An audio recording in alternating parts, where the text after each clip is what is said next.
Shalom, Bapak, Ibu, Saudara-saudari sekalian. Tidak terasa kita sudah memasuki pertengahan tahun 2020, bulan Juni. Saya percaya setiap kita merasakan kasih karunia Tuhan, bahkan penyertaan dan berkat Tuhan yang melimpah di dalam kehidupan kita. Sesaat lagi kita akan sama-sama mengikuti ibadah online GBI WCC Balikpapan. Mari kita siapkan hati kita, pikiran kita untuk menyembah Dia di dalam roh dan kebenaran. Selamat beribadah.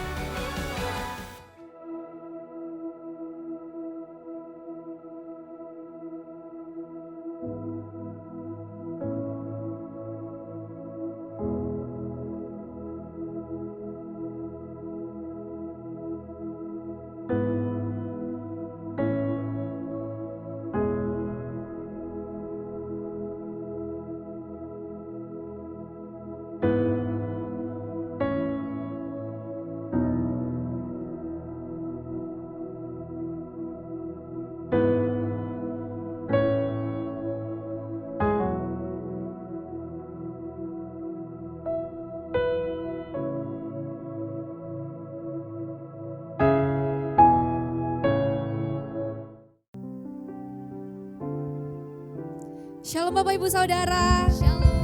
Selamat datang dalam ibadah online GBI WCC. Tidak terasa kita sudah memasuki bulan yang baru. Kita percaya itu semua karena kasih, karena penyertaan Tuhan, pemeliharaan Tuhan yang sempurna atas kehidupan kita. Amin. Amin. Mari Bapak Ibu Saudara, pada saat ini kita satukan hati, kita bersatu di dalam doa. Bapa kami di sorga, terima kasih Tuhan Yesus yang baik untuk kebaikan-Mu di dalam kehidupan kami Bapa. Terima kasih untuk pemeliharaan-Mu, terima kasih untuk penyertaan-Mu, terima kasih untuk pertolongan-Mu yang sempurna atas setiap kami Bapa. Engkau Allah yang baik dan Engkau Allah yang selalu baik dalam kehidupan kami Tuhan Yesus. Bapa, pada saat ini kami rindu ingin menaikkan setiap pujian penyembahan kami, kuduskan kami, layakkan kami Tuhan Yesus. Sehingga setiap pujian penyembahan yang kami naikkan itu semua berkenan di hadapan-Mu Tuhan Yesus. Kami percaya dimanapun kami berada, tangan-Mu yang ajaib yang akan melawat setiap kami, yang akan menolong setiap kami Tuhan. Terima kasih Bapak, terima kasih. Seluruh kehidupan kami hanya mau serahkan ke dalam tangan-Mu yang penuh dengan kasih. Inilah yang menjadi doa dan ucapan syukur kami, hanya di dalam nama Tuhan Yesus. Haleluya, amin. Mari Bapak Ibu Saudara, saat ini kita buka hati kita, kita angkat suara kita, kita sembah Dia. Mari berikan penyembahan yang terbaik bagi Dia, karena Tuhan sudah begitu baik atas setiap kehidupan kita.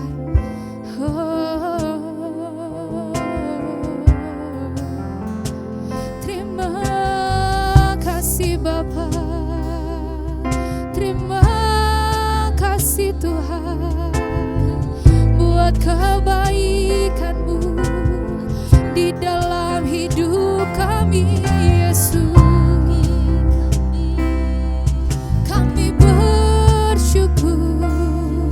Buat kebaikan-Mu Bapa, buat penyertaan-Mu, buat perlindungan-Mu Yesus, pemeliharaan-Mu sempurna atas setiap kami Tuhan. Terima kasih Bapa,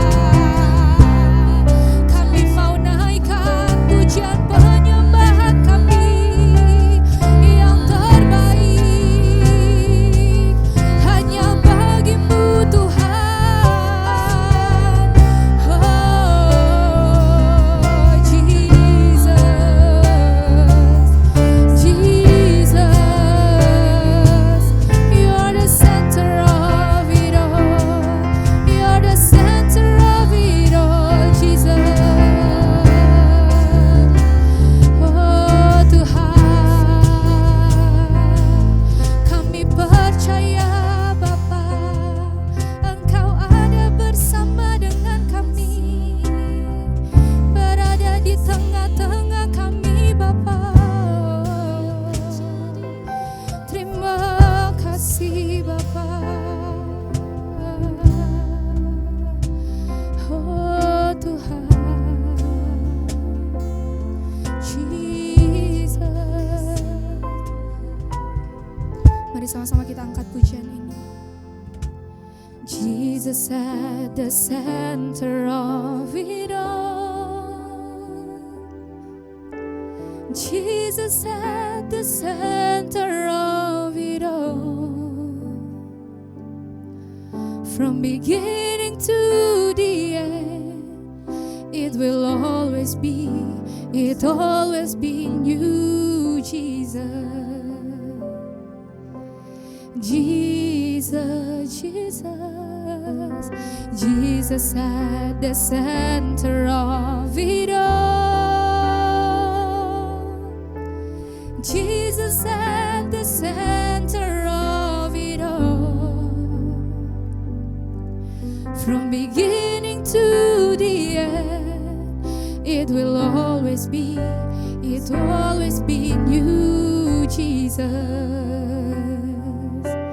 Jesus, nothing else matters. Nothing in this world will do. Jesus, you're the center. Jesus, you're the center, and everything revolves around you. Jesus, you at the center of it all.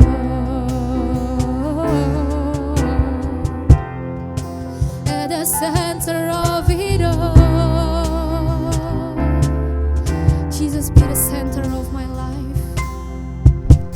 Jesus, be the center of my life. Jesus, be the center of my life. From beginning to the end, it will always be, it always been you, Jesus. Jesus, be the center of my life.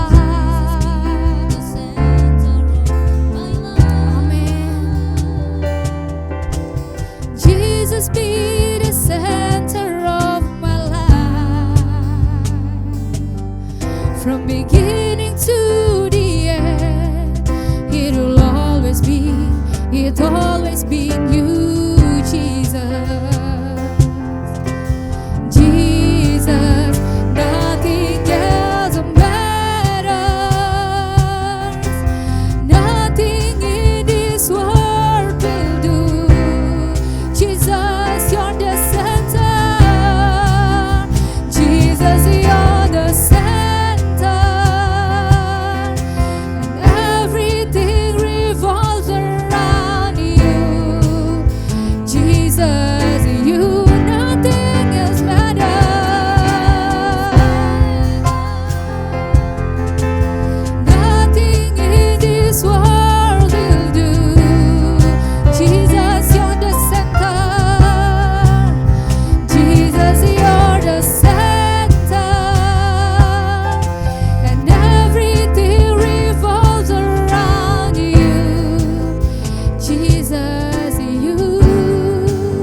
Jesus be the center of my life from beginning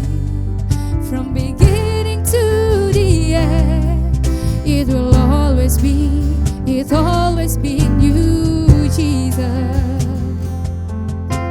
Jesus, Jesus, Jesus be the center of my life. Jesus be the center of my life. From beginning to the end, it will always be, it always been you, Jesus.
Jesus be the center of my life. Yes, Jesus.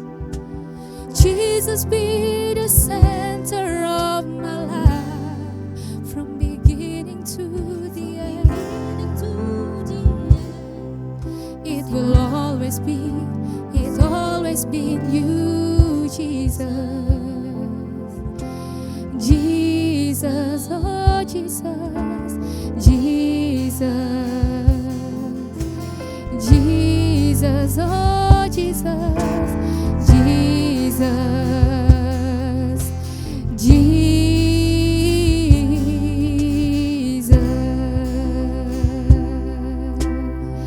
Oh, you're the center of my life, Jesus. You're the center of it all, Jesus. You're the center of our church. You're the center of everything, oh Lord. Mari Bapak Ibu Saudara sembah Dia, sembah Dia, sebab Dia Tuhan Allah yang layak dipuji, disembah, ditinggikan. Haleluya. Kami mau serahkan hidup kami sepenuhnya hanya bagi-Mu Tuhan. Oh Jesus, Jesus, Jesus. Kau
sama-sama kita angkat pujian ini. Haleluya, yes. Haleluya.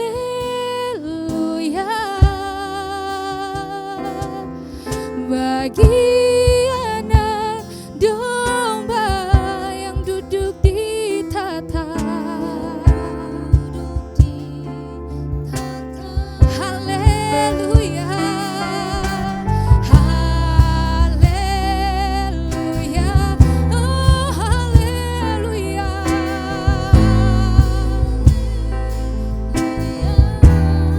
Bagi anak domba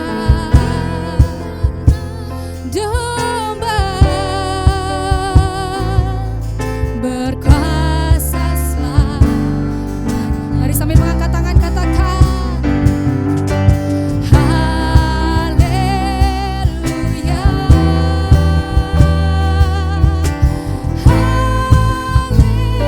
Haleluya bagi anak domba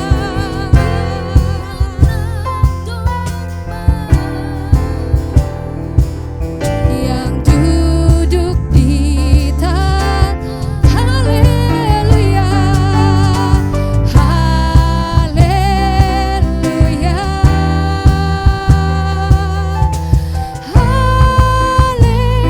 Haleluya bagi anak domba berkuasa selamat. Haleluya. Haleluya.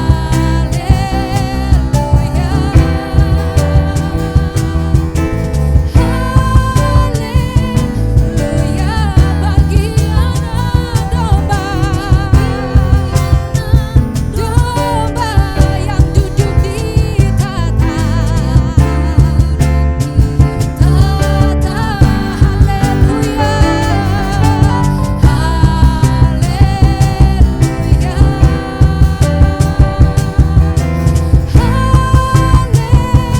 Haleluya bagi anak domba berkuasa selamat. Bagi anak domba, bagi anak domba, bagi anak domba, bagi anak domba, bagi anak domba, bagi anak domba berkuasa selamanya. Haleluya. Tepuk tangan yang meriah bagi Tuhan Yesus, anak domba Allah. Haleluya.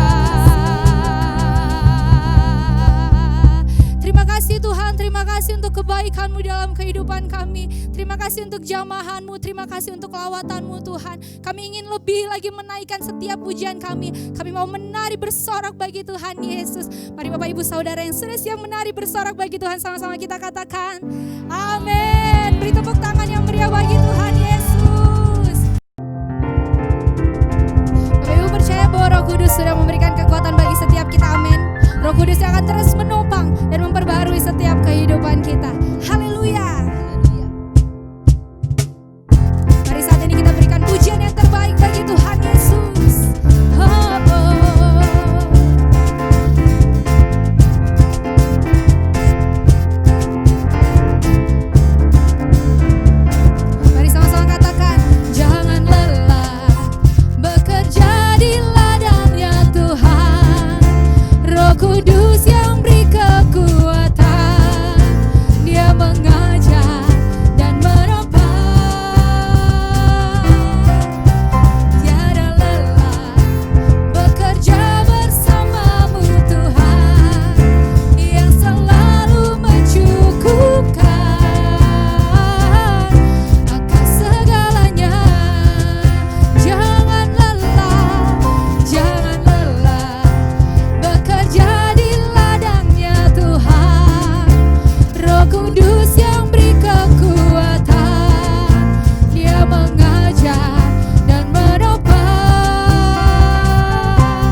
Saudara percaya bahwa kasih sudah tercurah atas saya dan saudara, amin.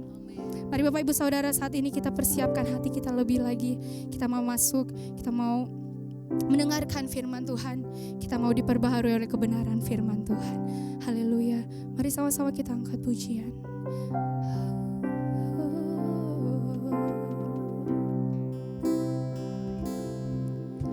Seperti rusa rindu sungaimu, jiwaku rindu Engkau. Kaulah Tuhan hasrat hatiku, ku rindu menyembah seperti rusa yang rindu. Seperti rusa rindu sungaimu, jiwaku rindu Engkau. Kaulah Tuhan hasrat hatiku, ku rindu menyembahmu. Engkau kekuatan dan perisaiku, kepadamu rohku berserah. Kaulah Tuhan hasrat hatiku, ku rindu menyembah. Panggil nama Yesus,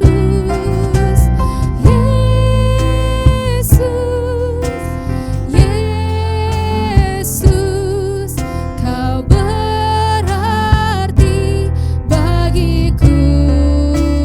Oh Yesus, Kau segalanya bagi Yesus,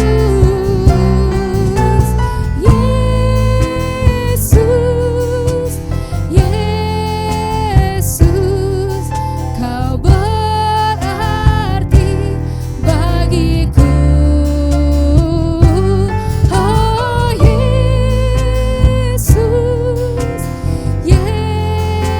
Yesus, Kau segalanya bagi, Kau segalanya, Kau segalanya baik, Kau segalanya, Kau segalanya bagiku. Oh, Kau segalanya bagi kami, Tuhan.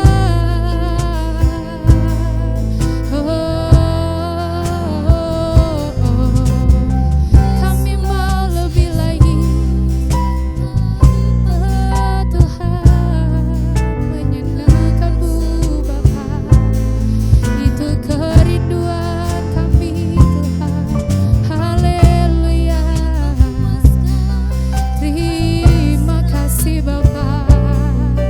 Oh, terima kasih Tuhan. Haleluya. Haleluya. Terima kasih Yesus. Haleluya.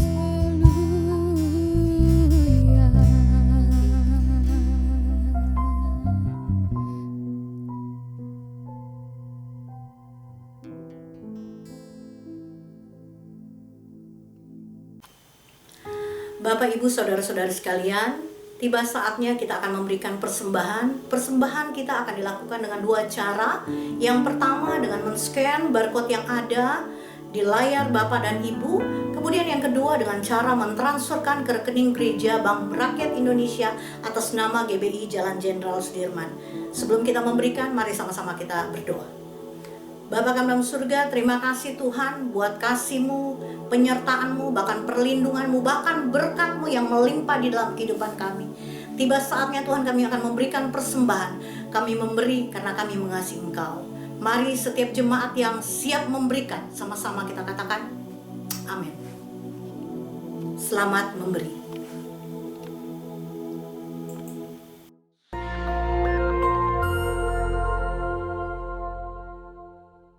Shalom saudara, pada kesempatan ini kita akan membahas tentang pandemi dan akhir zaman. Pandemi COVID-19 sudah mengubah keadaan dunia ini, termasuk mengubah pemahaman orang percaya tentang akhir zaman. Banyak orang Kristen yang merasa kondisi yang sedang dialami ini seperti sedang menggenapi yang tertulis dalam Alkitab, terutama ayat-ayat yang berkaitan dengan akhir zaman. Hal ini diperkuat dengan beredarnya berita-berita spekulatif dan teori-teori konspirasi yang mengatakan bahwa pandemi ini adalah rekayasa sekelompok orang tertentu untuk tujuan jahat. Ada yang mengatakan virus corona sengaja dibuat agar semua orang menerima vaksin yang di dalamnya terdapat chip dan nantinya digunakan untuk memantau semua manusia. Hal ini kemudian dikaitkan dengan tanda antikristus 666. Jangan cepat percaya kabar-kabar yang kebenarannya belum dapat dipastikan, apalagi ikut menyebarkannya. Kitab Amsal menulis bahwa orang yang menyembur-nyemburkan kebohongan akan binasa. Saudara jangan terjebak dengan eskatologi surat kabar, yaitu mencocok-cocokkan antara berita yang ada di surat kabar dengan nubuatan tentang akhir zaman. Insan Pentakosta harusnya mengarahkan pandangan kepada pengangkatan, bukan kepada penganiayaan. Insan Pentakosta harusnya semakin giat mencari wajah Kristus dan bukan kepo mencari identitas antikristus. Karena kita sangat percaya Tuhan Yesus akan datang kembali dengan segera. Jika kita lihat urutan peristiwa akhir zaman sesuai yang tertulis dalam Alkitab, ada dua hal yang perlu kita perhatikan. Yang pertama adalah pengangkatan dan yang kedua tatah pengadilan Kristus. Sedangkan peristiwa yang lainnya akan terjadi tanpa ada andil dari kita.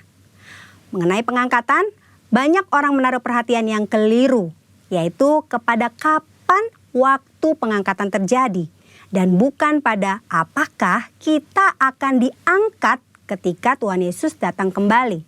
Pengangkatan pada dasarnya berbicara tentang keselamatan. Jika kita yakin akan keselamatan kita, tidak perlu memikirkan kapan pengangkatan itu terjadi, karena kita pasti akan diangkat. Hanya dengan yakin, yang pertama, kita yakin sudah percaya dan menerima Yesus Kristus sebagai Tuhan dan Juru Selamat kita. Yang kedua, kita yakin kita mengerjakan keselamatan dengan takut dan gentar akan Tuhan. Yang ketiga, kita yakin kita selalu hidup berjaga-jaga di dalam Tuhan. Kita semua rindu mengalami pengangkatan, namun tidak semua orang percaya akan mengalami pengangkatan dalam kondisi masih hidup. Contohnya untuk orang percaya yang sudah meninggal, mereka juga akan mengalami kebangkitan dan pengangkatan. Oleh karena itu, kita berjaga-jaga setiap saat, bukan karena tanda akhir zaman sudah tiba, karena kita tidak tahu kapan Tuhan memanggil kita. Berikutnya mengenai tata pengadilan Kristus. Semua orang yang diangkat tetap harus menghadap tata pengadilan Kristus. Tujuannya adalah untuk memperhitungkan pekerjaan pelayanan yang dilakukan. Pekerjaan dilakukan dengan motivasi yang tulus tentu akan mendapatkan upah. Sementara pekerjaan yang dilakukan dengan motivasi yang tidak tulus pasti tidak akan mendapatkan upah. Upah yang kita terima dilambangkan dengan sebuah mahkota. Mungkin kita berpikir, saya tidak membutuhkan mahkota, yang penting saya masuk sorga. Itu saja sudah cukup.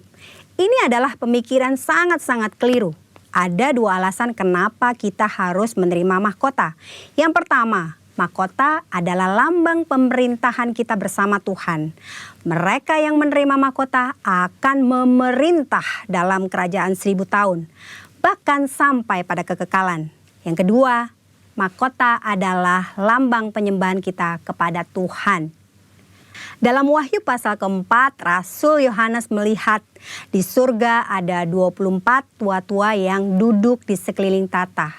Mereka memakai jubah putih dan mahkota emas di kepala mereka. Mereka melambangkan orang percaya yang sudah diangkat. 24 tua-tua itu tersungkur, lalu melemparkan mahkota mereka di hadapan tahta sebagai bentuk penyembahan kepada Tuhan Yesus. Saat kita bertemu dengan Tuhan Yesus, mahkota yang kita terima akan kita persembahkan kepada Tuhan Yesus. Saudara, itu sebabnya jangan puas diri dengan berkata, yang penting saya masuk sorga. Tidak cukup hanya masuk sorga, saudara. Kita harus mengalami pengangkatan, masuk sorga, dan menerima mahkota. Tanpa mahkota, kita tidak akan memerintah bersama-sama dengan Tuhan. Karena artinya kita tidak punya apa-apa untuk kita persembahkan kepada Tuhan. Pandemi COVID-19 bisa jadi salah satu tanda kedatangan Tuhan Yesus yang kedua kali. Itu sebabnya mari kita berjaga-jaga, hidup sesuai dengan firman Tuhan, giatlah bersaksi untuk menuntaskan amanat agung, agar kita diangkat masuk ke sorga dan menerima mahkota. Waktunya semakin singkat, saudara. Tuhan Yesus akan segera datang. Amin. Maranatha, Tuhan Yesus memberkati.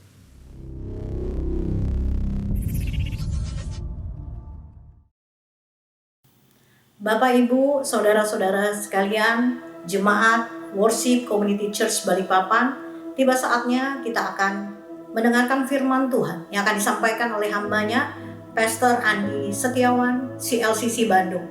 Mari sama-sama kita siapkan telinga rohani kita untuk dengarkan apa yang Tuhan ingin sampaikan di dalam kehidupan kita. Shalom, apa kabar? Worship Community Church Balikpapan. Saya Andi Setiawan dari CLCC Bandung. Terima kasih buat kesempatan boleh melayani saudara walaupun baru kita kenal di sini secara online, dan saya harap kita bisa bertumbuh bersama-sama. Salam kenal dari saya dan salam dari jemaat dari Bandung. Saya mau ajak kita belajar firman Tuhan di masa-masa yang tidak mudah ini, di masa-masa yang penuh masalah. Saya tahu setiap kita pasti menghadapi masalah, tapi saya berdoa supaya kekuatan dari Tuhan akan menyertai kita semua. Tapi ada satu hal yang saudara dan saya harus perhatikan di masa-masa ini, hati kita. Kita harus menjaga hati untuk tetap sehat, karena hati menentukan kehidupan kita. Amsal 4 ayat 23. Jagalah hatimu dengan segala kewaspadaan, karena dari sana terpancar kehidupan. Bahasa Indonesia sehari-harinya bilang ini, jaga hatimu baik-baik, sebab hatimu menentukan jalan hidupmu. Di masa-masa yang tidak mudah ini, saudara dan saya penting menjaga hati. Karena hati kita akan menentukan masa depan kita.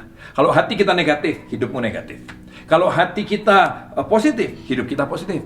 Kalau hati kita jahat, hidup kita akan jahat. Kalau hati kita penuh kasih, hidup kita akan penuh kasih. Jadi jaga hatimu baik-baik, karena hati menentukan jalan hidup. Sekali lagi, hati menentukan jalan hidup. Sekali lagi biar ingat, hati menentukan jalan hidup. Nah, dari situlah yuk kita belajar mengenali dulu masalah hati. Mengenali masalah hati. Kalau ada yang bilang, oh Pak, saya tidak punya masalah hati. Saudara sedang melawan firman Tuhan. Karena Alkitab bilang hati manusia itu licik. Coba lihat Yeremia 17 ayat 9. Hati manusia tidak dapat diduga, paling licik dari segala-galanya, dan terlalu parah penyakitnya. Saya ulang, hati manusia tidak dapat diduga, paling licik dari segala-galanya, dan terlalu parah penyakitnya. Bahasa Indonesia sehari-harinya bilang begitu. Jadi kita harus mau setuju dengan firman. Bahwa bilang ini, ya hati saya seringkali menyembunyikan banyak hal. Saya seringkali berusaha kelihatan baik, tapi hati saya beda. Saya kelihatan baik, tapi hati saya tidak suka sama orang itu. Terlalu parah penyakitnya. Dan saya harap kita mau mengakuinya supaya kita bisa disembuhkan. Karena yang pertama yang saudara harus lakukan kalau saudara mau punya hati yang sehat, sadari dan akui masalah hati kita. Sadari dan akui masalah hati kita. Karena tidak menyadari adanya masalah dalam hati akan menjadi masalah yang lebih besar di kemudian hari. Matius 12 ayat 33, dari mana kita bisa tahu hati kita punya masalah atau tidak? Alkitab bilang ini, sebab dari buahnya pohon itu dikenal. Sebab dari buahnya pohon itu dikenal. Jadi buahnya seperti apa, dari situ kita bisa tahu akarnya bagaimana. Amin. Kalau saudara buahnya bermasalah, maka akarnya pasti ada masalah, hatinya pasti ada masalah. Jadi kondisi hati saudara seperti apa, itu bisa dilihat dari buahnya. Coba kita lihat sama-sama buahnya, oke? Untuk kita bisa mengenali akarnya. Ya, ada 3 akar yang seringkali merusak hati manusia. ada 3 akar yang seringkali menjadi masalah dalam hati manusia. Yang pertama akar pahit, 2 akar cinta uang, 3 akar najis. Saya ulang, yang pertama akar pahit, 2 akar cinta uang, 3 akar najis. 3 akar ini yang menurut firman Tuhan seringkali mengganggu hati kita sehingga hidup kita bermasalah. Nah, akar akan menentukan buah. Dari buahnya kita bisa tahu ada akar apa. Coba kita lihat, buah kepahitan. Buah kepahitan itu apa sih? Gosip. Ayo, ada yang suka gosip? Ada yang kalau orang lihat teman kita punya masalah, kita senang ngomongin, atau kita bisa menutupi. Nah, itu gosip. Itu buah dari kepahitan. Fitnah, marah, adu domba. Adu domba, gosip ini termasuk hoax loh, saudara. Kalau ada berita apa sebar, berita apa sebar, berita apa sebar. Kalau mau jujur, sebetulnya itu ada akar pahit sini. Karena itu kita senang menyebar berita jelek, berita jahat, berita rusuh. Kita suka adu domba. Jujur, saudara, itu karena ada akar kepahitan. Kekerasan, minder, berontak, balas dendam, mengutamakan penampilan. Loh, kok bisa mengutamakan penampilan? Mungkin ada orang-orang yang pernah pahit dulu dihina karena kondisi fisiknya, bentuk fisiknya, atau kondisi keuangannya direndahkan orang. Sehingga waktu kita punya uang, kita mengutamakan penampilan untuk membuktikan bahwa kita berhasil. Supaya jangan diinjak orang. Akarnya dari kepahitan. Percabulan, penyimpangan seksual, itu adalah buah-buah kepahitan. Kalau saudara ada buah ini, percayalah, cepat akui, cepat beresin, cepat periksa, ada akar kepahitan. Jangan biarkan akar itu menguasai hati kita, menghancurkan hidup kita, bahkan bisa membuat kita terhilang dari Tuhan. Yang kedua, buah cinta uang. Buah cinta uang itu apa saja? Takut, khawatir, iri hati, takut uang kita hilang, takut uang kita berkurang, khawatir terus, dan iri hati, nggak senang lihat orang lain maju, nggak senang lihat orang lain dalam kondisi baik, nggak senang lihat orang lain beli barang yang baru. Kita ada iri hati karena kita cinta uang. Rasa nggak aman dan rasa tidak cukup terus kurang, terus nggak bisa bersyukur sama berkat Tuhan. Kita rasa kurang terus. Akibatnya terjebak hutang terus menerus karena nggak bisa mencukupkan diri dengan apa yang Tuhan berikan. Tidak jujur dan menghalalkan segala cara untuk mendapatkan uang.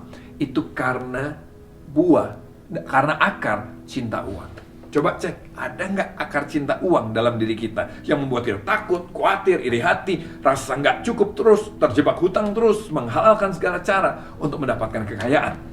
Yang ketiga, akar kenajisan. Najis nggak selalu bicara cabul. Najis termasuk cabul, tapi najis terutama bicara gini, jahat, kotor, itu dia. Ya, buah kenajisan apa? Rasa bersalah, tertuduh, frustasi. Kenapa? Karena kita tahu ada yang najis di sini. Kita tahu ada banyak hal yang kotor yang kita sembunyikan. Akibatnya rasa bersalah, frustasi, mau menyembah Tuhan nggak bisa plong. Kenapa? Kita tahu ada banyak kenajisan yang kita sembunyikan. Terus kita terikat kebiasaan-kebiasaan buruk. Kita membenarkan diri, nggak apa-apa lah, namanya juga manusia, wajar manusia mah di mana. Kita membenarkan diri, tapi sebetulnya untuk menutupi akar kenajisan yang ada. Karena buah-buahnya begitu jelas, kita bisa lihat. Akhirnya kita hidup munafik, pura-pura pakai topeng. Kalau di gereja kayak baik, kalau pelayanan kayak kudusnya luar biasa, tapi kita menyembunyikan banyak hal kenajisan, buah-buah kenajisan. Kenapa bisa begitu? Sekali lagi, ada akar kenajisan di dalam hati kita yang membuat kita cenderung berdosa lagi, dan terus berdosa lagi. Nah, apa ciri utama dari hati yang bermasalah? Ciri utama dari hati yang punya masalah itu sensitif, mudah tersinggung, dikit-dikit tersinggung. Perhatiin baik, orang nyapa, bercanda sedikit sama kita, tersinggung. Orang diberkati, tersinggung. Orang lain lebih maju, kita yang tersinggung. Orang lain dipuji, kita tersinggung. Sudah lihat itu? Belum yang langsung memang betul-betul melukai hati kita, baru orang lain dipuji, kita tersinggung. Kenapa? Hati kita licik, hati kita bermasalah. Sampai kita nggak suka lihat orang lain senang. Istilahnya begini, kita senang lihat orang susah, kita susah lihat orang senang. Saya ulang, kita senang lihat orang susah, kita susah lihat orang senang. Itu ciri hati yang bermasalah, sensi. Nah, kenapa sih kita bisa begitu? Kenapa kok 3 akar dosa ini bisa begitu menguasai hati kita? Karena yang utama begini, pada dasarnya kita tidak mau ada Tuhan dalam hidup kita. Kita menolak Tuhan. Waktu kita menolak Tuhan, akar tadi cepat sekali menguasai hati kita. Tapi saya ke gereja, Pak. Hey, yang kelihatan di luar belum tentu sama dengan apa yang ada di hati.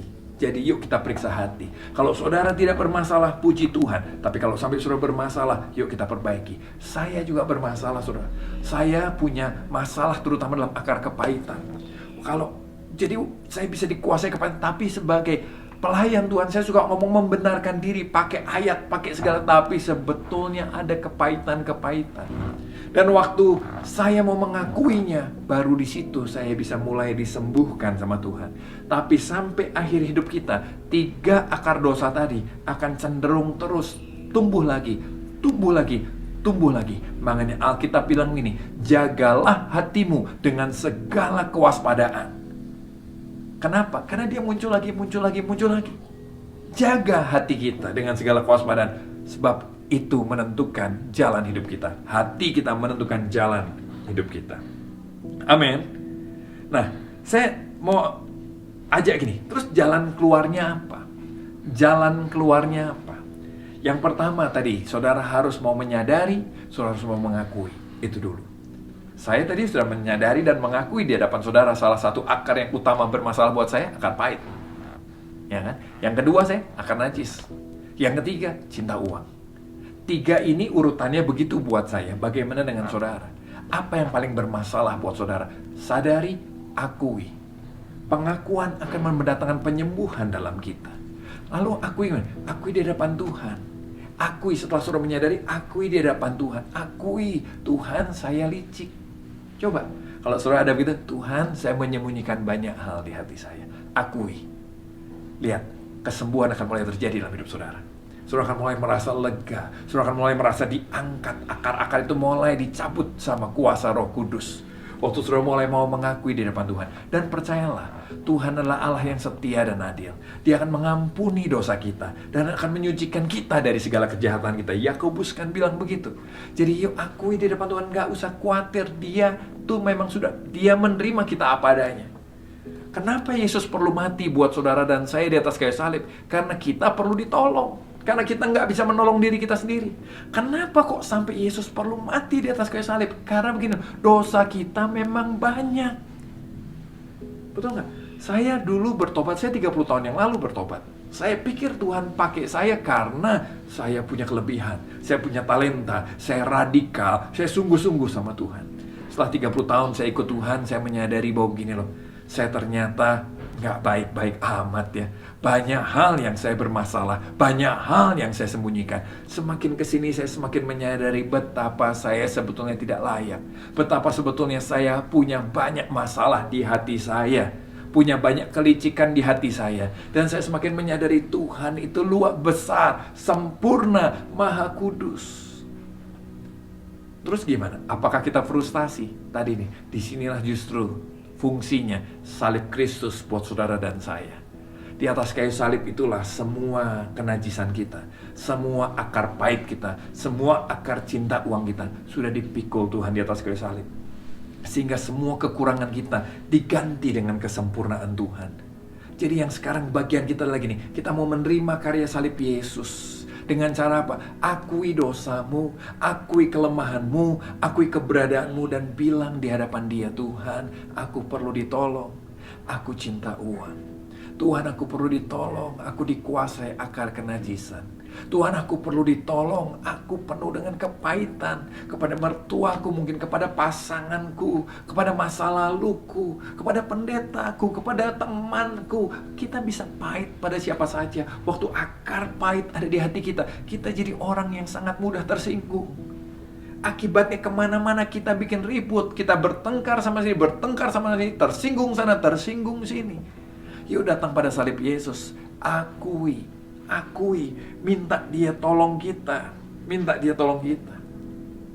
Jangan andalkan perbuatan baikmu, jangan andalkan pelayananmu, karena pelayanan dan perbuatan baikmu tidak bisa membuat engkau selamat.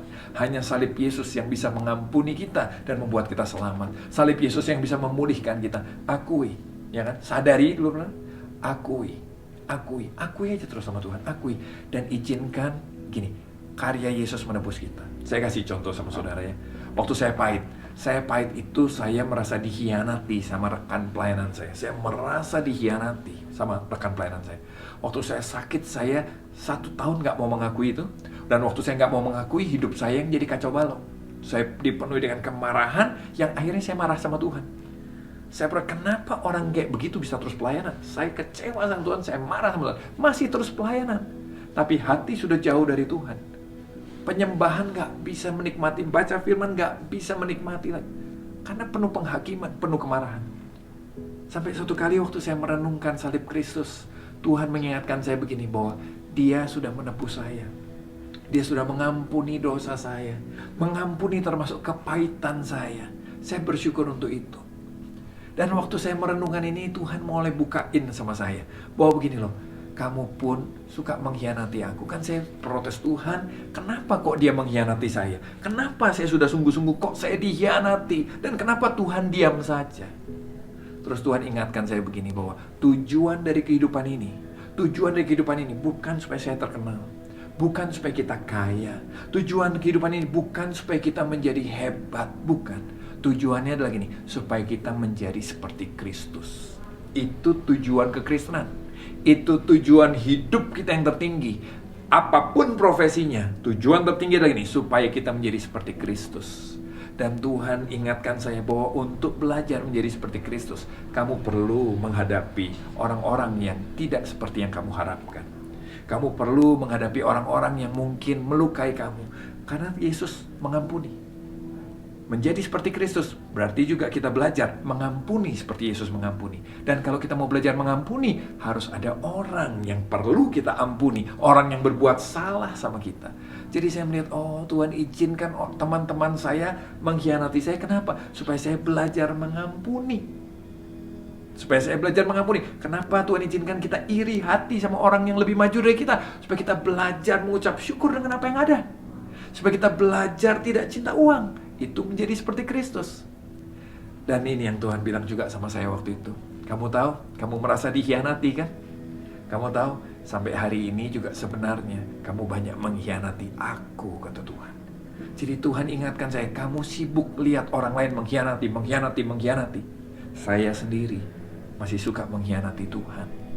Besar dan kecil relatif, tapi saya suka mengkhianati Tuhan, melukai hati Tuhan. Tapi Tuhan bilang ini, tapi aku tetap mengasihimu, aku tetap mencintaimu, dan aku tetap akan mengampunimu. Waktu pengampunan Tuhan, karya salib Yesus begitu luar biasa dibuka di depan saya bersyukur. Saya rasanya, wow, saya yang penuh dengan pengkhianatan sama Tuhan sampai hari ini, saya diampuni Tuhan, diterima Tuhan, dikuduskan, dijadikan anaknya. Saya bersyukur. Dari situ keluar kekuatan untuk saya bisa mencabut akar pahit saya dan melepaskan pengampunan sama orang-orang yang melukai saya juga. Kenapa saya mengampuni? Karena saya lebih dulu diampuni. Kenapa saya bisa memaafkan yang mengkhianati saya? Karena saya pun mengkhianati Tuhan dan dimaafkan. Sadari, akui, renungkan karya salib Yesus. Izinkan kita disembuhkan lewat karya salib Yesus. Jangan andalkan perbuatan baikmu sendiri. Firman Tuhan yang terakhir bilang ini, Matius 7 ayat 21 sampai 23. Ayat 21 ya. Bukan setiap orang yang berseru kepadaku Tuhan, Tuhan akan masuk dalam kerajaan surga, melainkan dia yang melakukan kehendak Bapakku yang di surga. Jadi jangan andalkan jabatan pelayanan kita. Jangan andalkan kegiatan kita ke gereja. Jangan andalkan baca Alkitabmu atau hafal ayatmu. Karena bukan orang yang berseru Tuhan, Tuhan yang masuk kerajaan surga. Tapi orang-orang yang mau melakukan kehendak Tuhan. Apa itu kehendak Tuhan? Kehendak Tuhan gini loh. Sadari kekurangan kita. Akui dan terima karya salib Yesus untuk menyembuhkan kita. Itu kehendak Tuhan. Dan biarlah menerima kebaikan Tuhan inilah yang akhirnya akan membuat hidup kita bisa berbuah benar. Karena akarnya sudah benar, buahnya jadi benar. Sekali ulang, kalau akarnya salah, buahnya salah. Akarnya jahat, buahnya jahat. Tapi kalau akarnya benar, hidup kita juga akan berbuah benar. Cirinya nanti suatu kali saudara tidak akan gampang sensi lagi. Saudara akan jadi orang yang mudah mengucap syukur dan mudah memaafkan orang. Amin.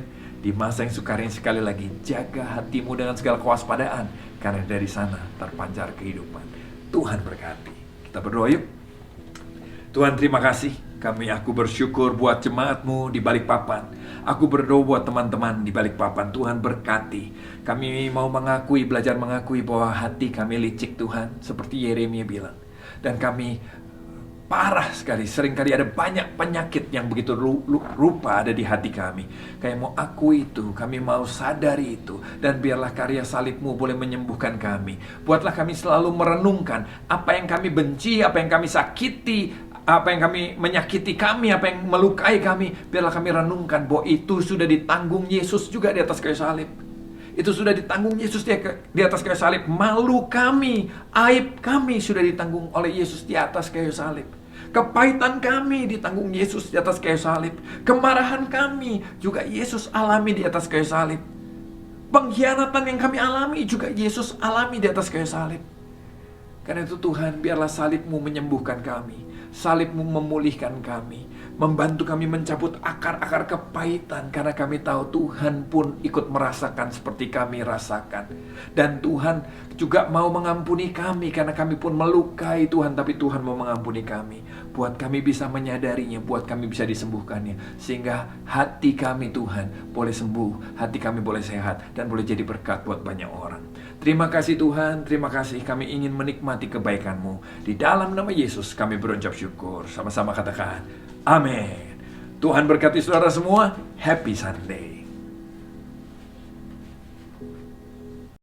Ya Bapak Ibu yang saya kasihi di dalam Tuhan kita Yesus Kristus, kita sudah menikmati hadirat Tuhan, bahkan kita sudah diberkati oleh firman Tuhan pada hari ini. Saya percaya firman itu yang mengubah setiap kita, firman itu yang memerdekakan setiap kita. Nah, hari ini kita akan masuk dalam perjamuan kudus. Seperti biasa di minggu pertama setiap awal bulan kita akan masuk dalam persekutuan dengan tubuh dan darah Kristus.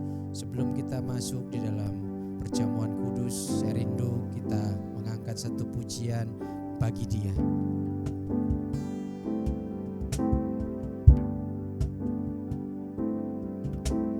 Dia Yesus telah mati bagiku. Dia Tuhan selamatkan jiwaku. Bagi Dia pujianku tak dapat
berhati buat kami.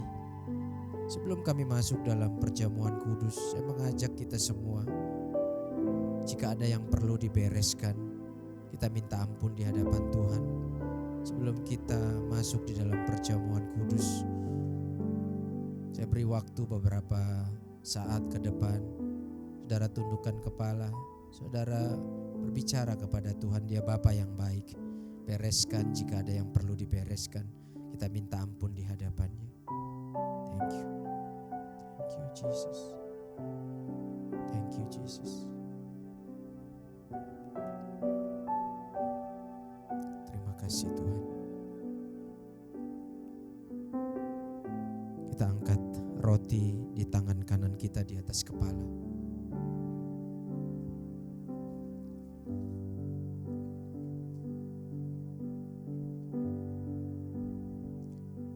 Sebab apa yang telah aku teruskan kepadamu telah aku terima dari Tuhan, yaitu bahwa Tuhan Yesus pada malam waktu Ia diserahkan mengambil roti, dan sesudah itu Ia mengucap syukur atasnya, Ia memecah-mecahkannya dan berkata, inilah tubuhku yang diserahkan bagi kamu, perbuatlah ini menjadi peringatan akan aku.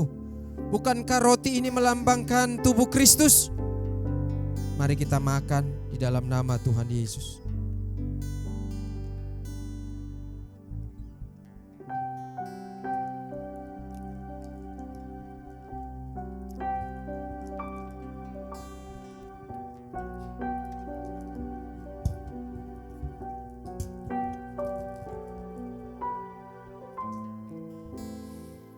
Kita angkat anggur cawan di tangan kanan kita di atas kepala.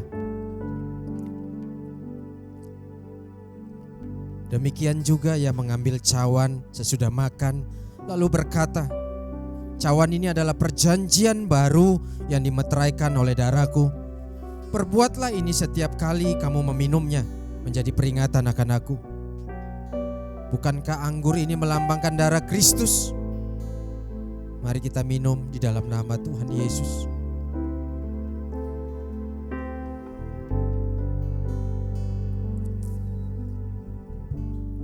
Mari kita mengucap syukur, katakan terima kasih Tuhan. Terima kasih. Katakan terima kasih Tuhan. Terima kasih buat tubuh dan darah-Mu. Terima kasih buat pengorbanan-Mu Tuhan. Kami bersyukur siang hari ini. Kami bersyukur hari ini ya Tuhan, buat kasih setia-Mu di dalam hidup kami. Terima kasih Tuhan. Mari saudara Bapak Ibu kita mengucap syukur, katakan terima kasih Tuhan. Terima kasih, haleluya, haleluya. Kami bersyukur ya Tuhan. Terima kasih Tuhan. Terima kasih buat tubuh dan darah-Mu ya Tuhan. Terima kasih. Kami bersyukur Tuhan. Terima kasih. Ini kami memuji kebesaran-Mu.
kasih buat hadirat-Mu.